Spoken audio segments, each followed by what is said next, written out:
नमस्कार, आप देख रहे हैं वीके न्यूज और मैं युधिष्ठिर उपाध्याय। जब किसी देश की अर्थव्यवस्था एकदम गड्ढे में चली जाए तो उस मुल्क के हालात कैसे हो सकते हैं, ये दक्षिण अमेरिकी देश वेनेजुएला को देखकर पता लगाया जा सकता है।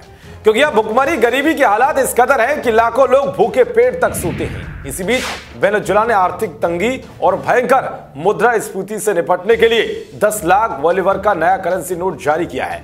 इससे पहले दुनिया के किसी भी देश ने इतना बड़ा करेंसी नोट नहीं छापा। यहां चौंकाने वाली बात तो यह है कि वेनेजुएला के वर्तमान मुद्रास्फीति के मुताबिक 10 लाख बोलीवर की कीमत आधा अमेरिकी डॉलर यानी कि करीब 36 रुपए होगी।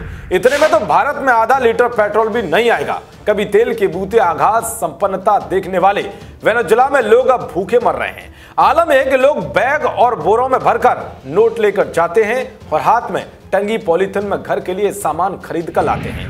वेनेजुएला के केंद्रीय बैंक ने कहा है कि देश की अर्थव्यवस्था को देखते हुए इतने बड़े करेंसी नोट को जारी करना पड़ा है। अगले हफ्ते में 2 लाख बोलीवर और 5 लाख बोलीवर के नोट भी जारी किए जाएंगे। वर्तमान में वेनेजुएला में 10,000, 20,000 और 50,000 बोलीवर के नोट प्रचलन में है। वेनेजुएला में भारत के 1 रुपए की कीमत 25,584.66 बोलीवर है। पिछले साल ब्लूमबर्ग की एक रिपोर्ट में कहा गया था कि वेनेजुएला की सरकार जल्द ही 10 लाख बोलीवर का नोट छापने जा रही है। इसके लिए इटली की एक फर्म से 71 टन सिक्योरिटी पेपर का आयात किया गया है। इस फर्म का स्वामित्व इटली की कंपनी बैन कैपिटल के पास है, जो दुनिया के कई देशों को सिक्योरिटी पेपर का निर्यात करती है। कस्टम की रिपोर्ट में सिक्योरिटी पेपर को मंगाए जाने की बात का खुलासा हुआ है। वेनेजुएला में 10 लाख बोलीवर के नोट अब सबसे बड़े मूल्य वर्ग का नोट बन गए हैं। हालांकि इसकी कीमत तब भी आधा $US ही है। इतने रुपए में यह केवल 2 किलो आलू या आधा किलो चावल ही खरीद पाएंगे। वहां की सरकार लोगों को सहूलियत देने के लिए बड़े मूल्य वर्ग के नोटों को छापने की योजना बना रही है, जिससे आम लोग बड़ी संख्या में नकदी को लेकर जाने से बचेंगे।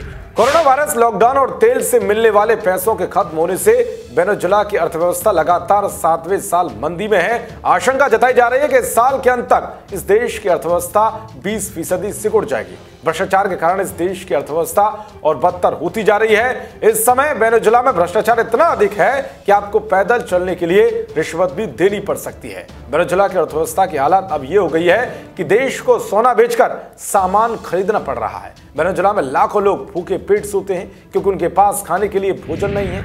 एक रिपोर्ट के मुताबिक वेनेजुएला में लगभग 7 लाख लोग ऐसे हैं जिनके पास 2 वक्त का खाना खरीदने के पैसे नहीं है। United nation food programme agency ने फरवरी में कहा था कि वेनेजुएला के हर 3 में से 1 नागरिक के पास खाने के लिए भोजन नहीं है। वर्तमान समय में कोरोना के कारण हालात और ज्यादा खराब हो गए हैं। तो देखा आपने किस तरह से वेनेजुएला आर्थिक तंगी से गुजर रहा है। देश और दुनिया की तमाम खबरों को पाने के लिए देखते रहिए वीके न्यूज। नमस्कार।